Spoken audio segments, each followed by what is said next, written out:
Romans 13 and our governing authority as Americans. Welcome to the Summercast. Welcome to the Summercast, a podcast aimed at making fundamentalism great again by applying confessional Baptist doctrine to all of life. Okay, let's get right to it. Oh, I don't mean to have that open just yet. I'll bring it up. I'll bring it back here in a little bit. So you can see I changed things around in the office a little bit. I just wanted kind of to, I guess, move some furniture around and maybe get a better camera angle. Maybe it's better. I don't know. You guys can be the judge, but it's not as close up on my mug as it once was. So that's got to be better, right? There, one of the really good things that came out of this coronavirus situation and the perceived threat from government overreach has been a theological discussion that really needed to be brought back up.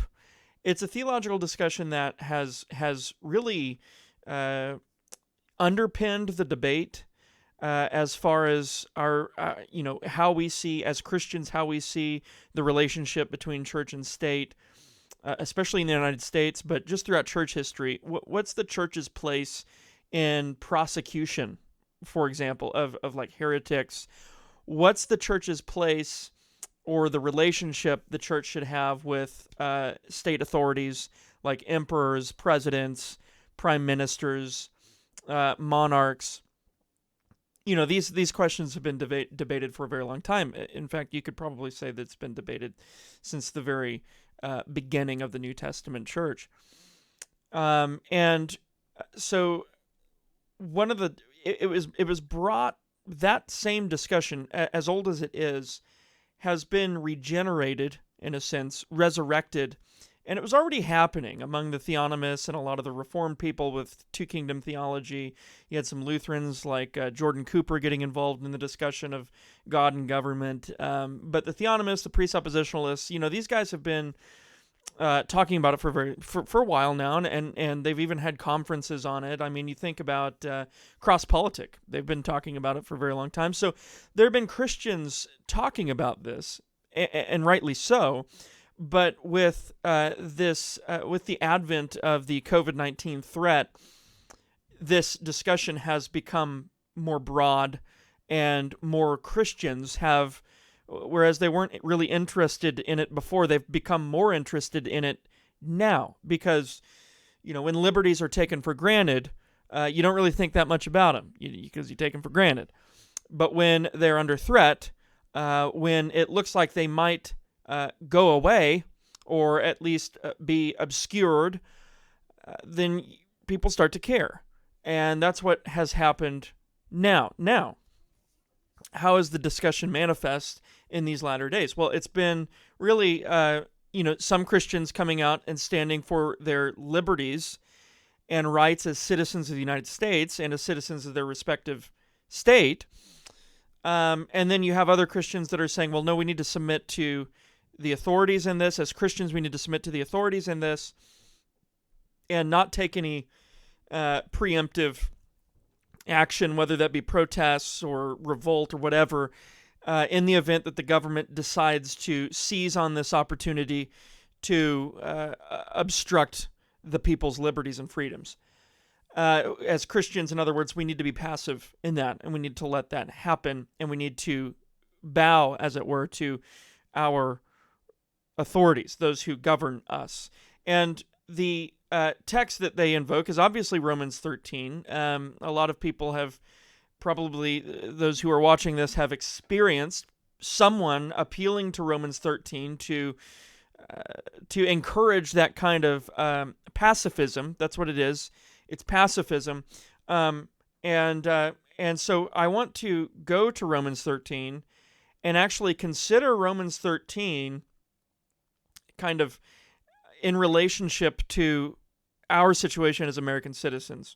Because our situation as American citizens is a different situation than someone who lived in the 17th century in London, England. Our situation as American citizens is different than Paul's situation living in the Roman Empire in the first century. Okay, so let's dig into Romans 13. In fact, I'll bring it up here so that you can see it, and I'm going to kind of be bouncing back and forth between my laptop. I can see things better here on my laptop than I can up there, although maybe I don't know. Anyways, it begins like this, and really this is a summary of what he's going to say. In other words, this first statement in verse 1, Paul is going to unfold that for us in verse 2 and following. But if you look at verse 1, the very first sentence, it says, "Let every soul be subject to the governing authorities." Let every soul be subject to the governing authorities. And if you could just summarize the mantra of the current pacifistic Christian contingent, that would be it. Let every soul be subject to the governing authorities. In other words, if your mayor comes out and says you can't gather with your church because you can't be together in groups larger than 10, so you have to meet online or some other way, we can't we cannot go against that order. We cannot dissent because that mayor is a governing authority that Romans 13 obliges us to submit to. Now, many of these same people who appeal to Romans 13 will say, well, yeah, but there is a threshold. If a mayor came out and said you can never meet again, then we need to dissent and figure out a way to meet and a way to actually disobey that order. So they'll say there is a point where we need to actually follow Hebrews 10, 24, and 25 over the words of man. But what that point is really subjective, right? Because what if the government came out and said, well, for the next 2 years, you can't gather? Well, what would be our grounding for saying, well, that's just too long, right? Over against, the government just coming out and saying you can't gather for 2 weeks, right? There's no objective standard to tell you that 2 weeks is any different really than 2 or 3 years. And so you get into this world of subjectivity now, where it's all left up to intuition and objective or subjective whims, right? Kind of subjective decision making that's really not grounded in anything else but human opinion. But it's important to note that most people who appeal to Romans 13 in order to fairly represent them, they do say that there is a threshold, right? We submit for a time, but there is a point at which the government begins to command men to do something that's contrary to the word of God, namely Hebrews 10, 24 and 25, do not forsake the gathering together as is the habit of some. It's the means of stirring one another up to love and good works. There's a point at which that happens, we just can't define it.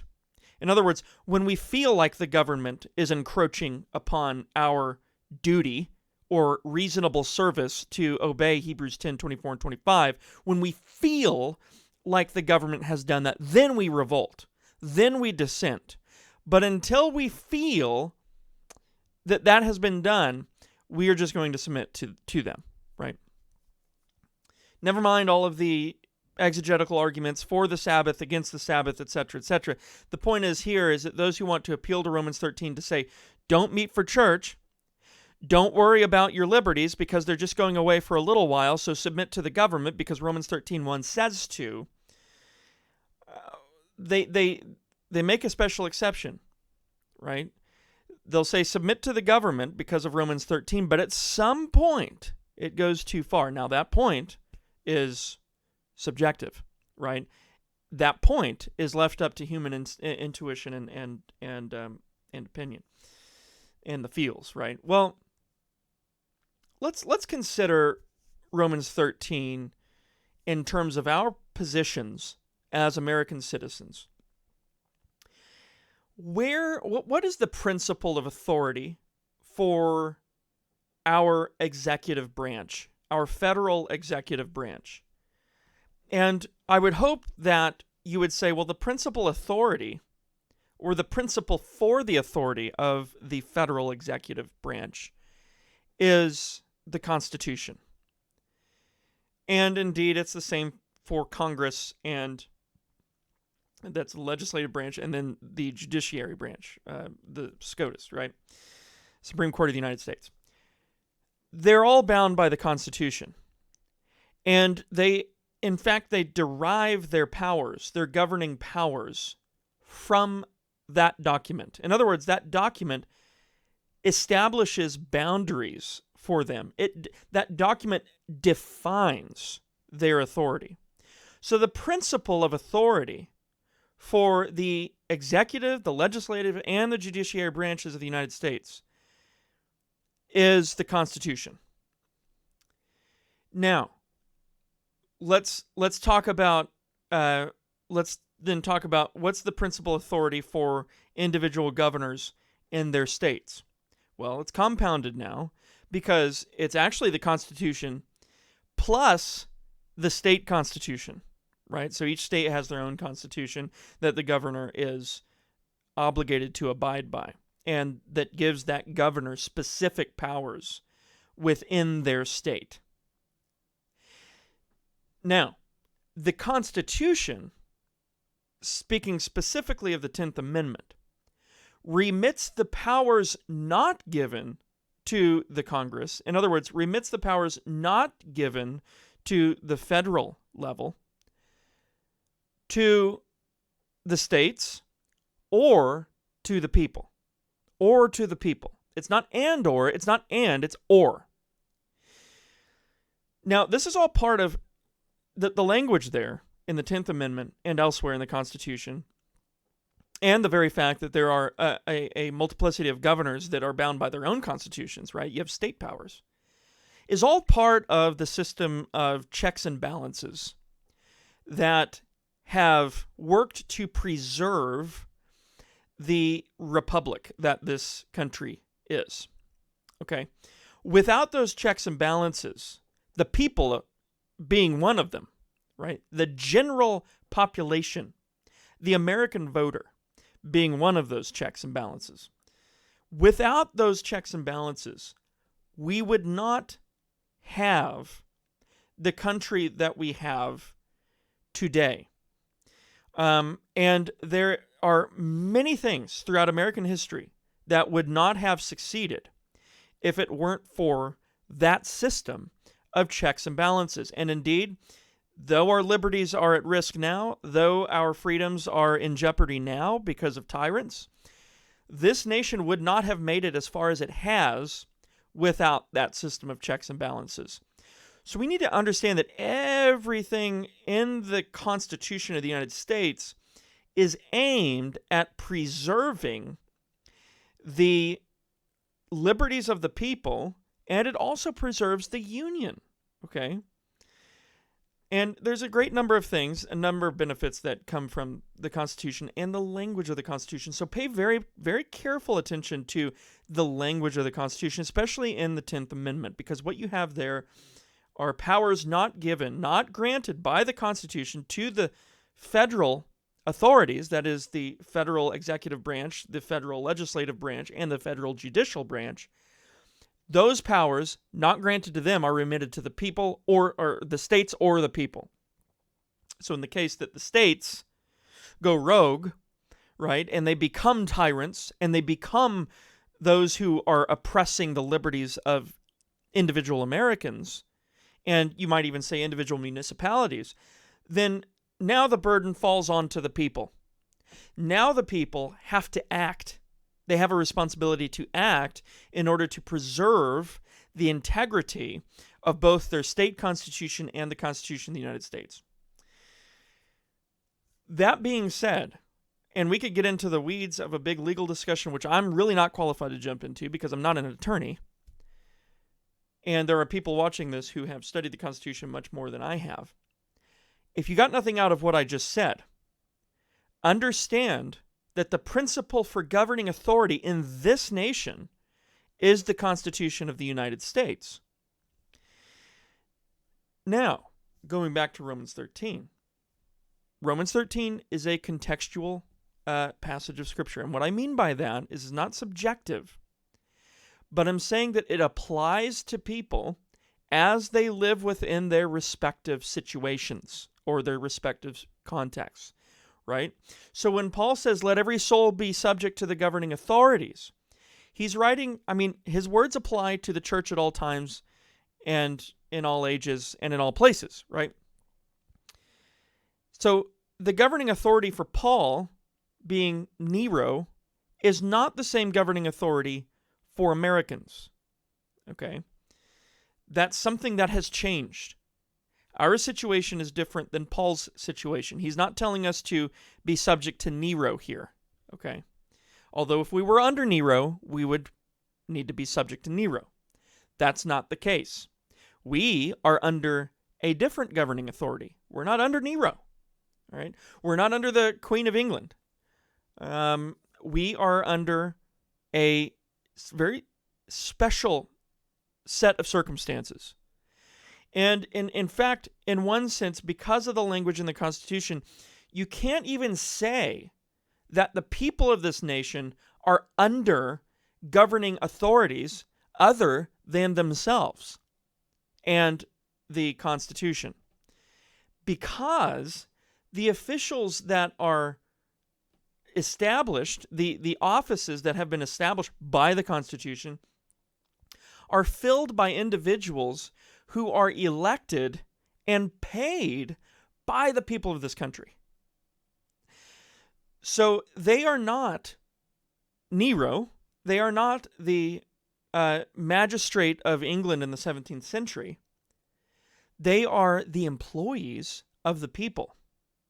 All right, so very unique situation in the United States. I know not everybody recognizes that. I know not everybody cares about that.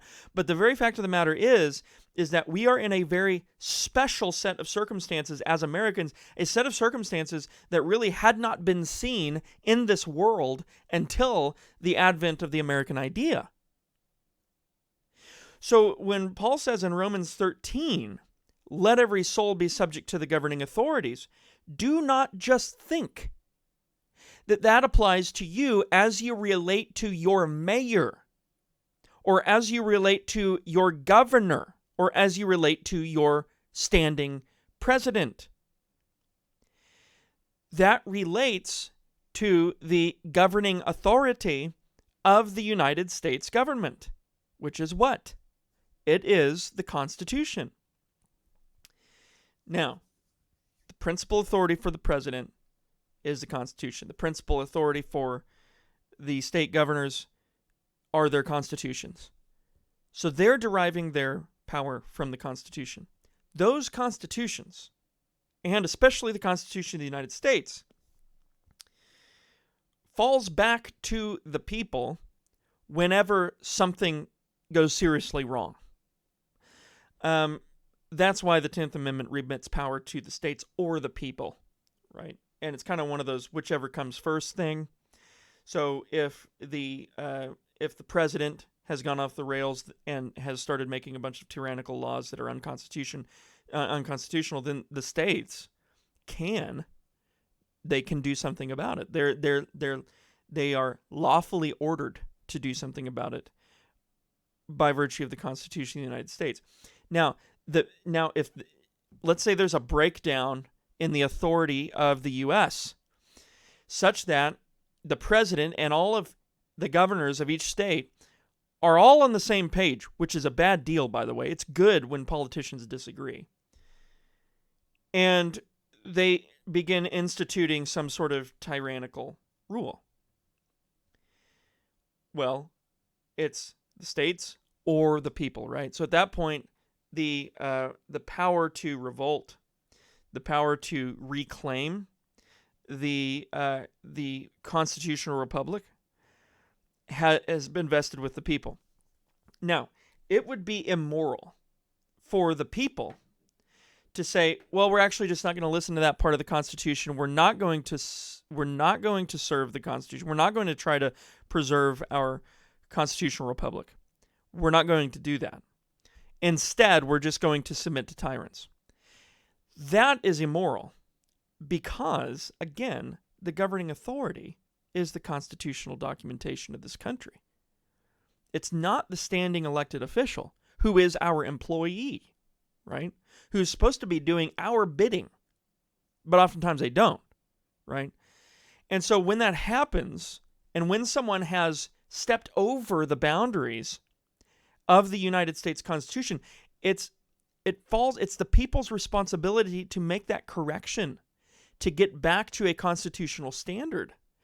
And if we don't do that, then number one, we don't steward the blessing that God has given us, which is this great nation. Number two, we disobey Romans 13 because we're not obeying the principal authority of government in this nation, which is the Constitution.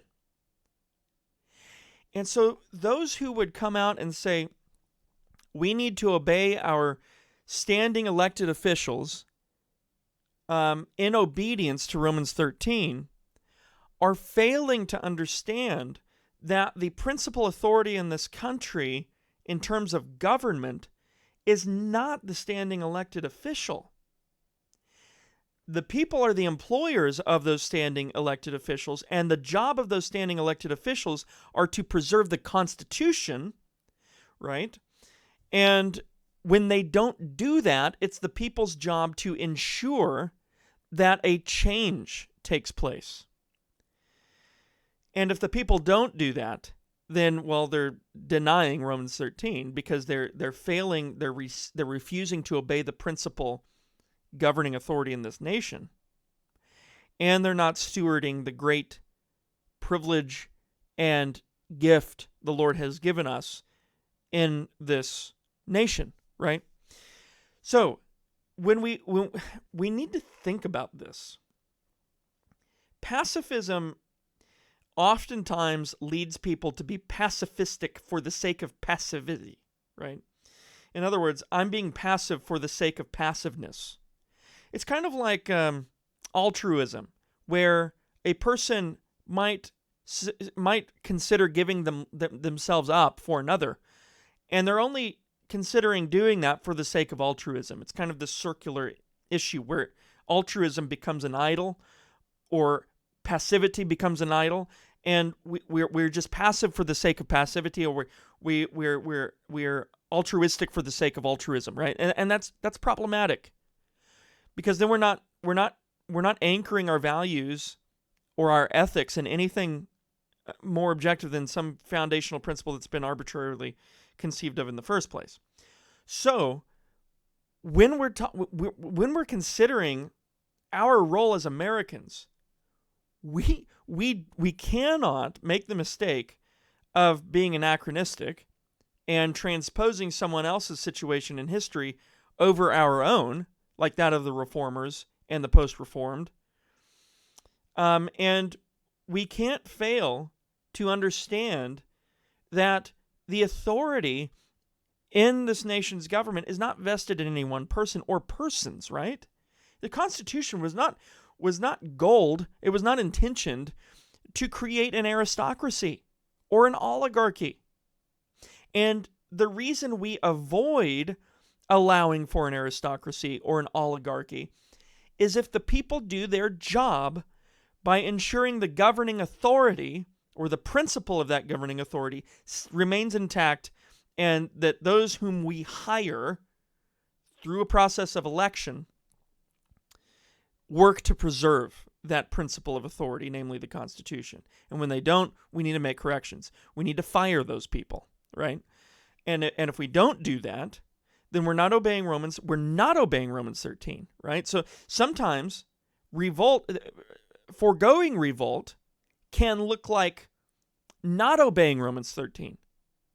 In other words, there are some Christians out there that I think they're thinking, well, we can never revolt, because if we revolt, we're not listening to Romans 13. But consider the American situation. The American arrangement is that the principle of governing authority is the Constitution. And if we don't revolt and preserve the Constitution, then we're not obeying the Constitution. We're not obeying the founding document of this nation, which means we're not being subject to the governing authority mentioned in Romans 13.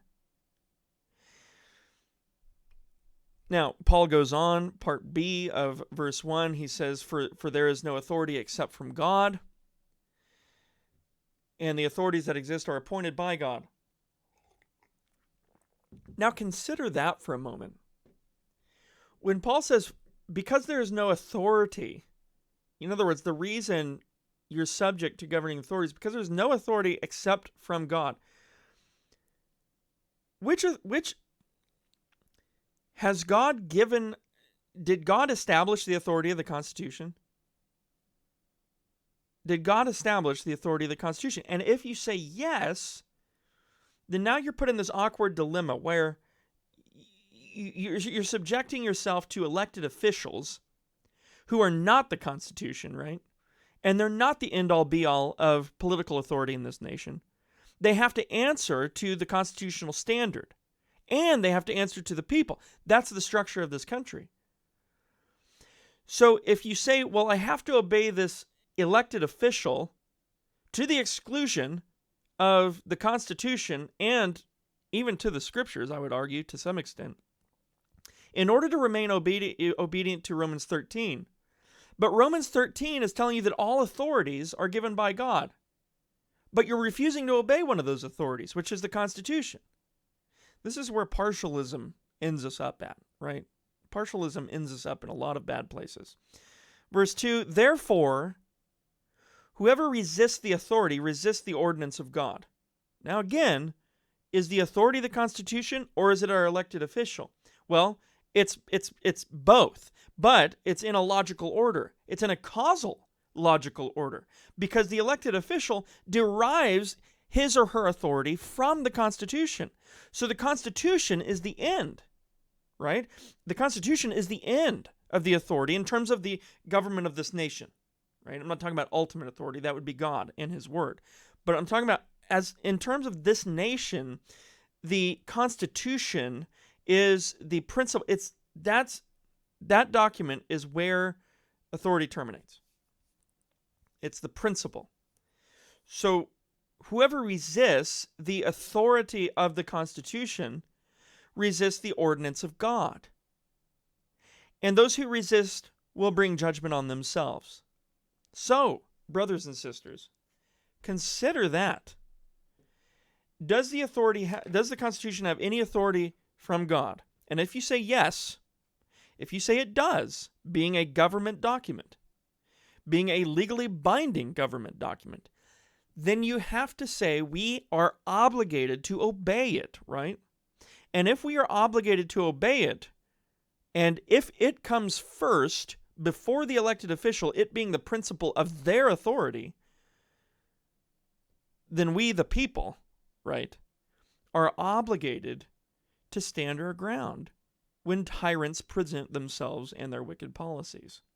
Anyway, I've been wanting to talk about this for a while. I needed to find the right time to do it.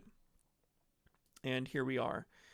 So if this was helpful at all, which I hope it was, please share it. Maybe someone else could benefit from it. If it was not helpful, give me a thumbs down. Let me know why in the comments. And please don't forget to subscribe to the channel. And click the bell for continued notifications. Guys, God bless you. Have a wonderful weekend. And please prepare for the Lord's Day tomorrow and rejoice because tomorrow is the day that the Lord has made for us to worship Him on. God bless.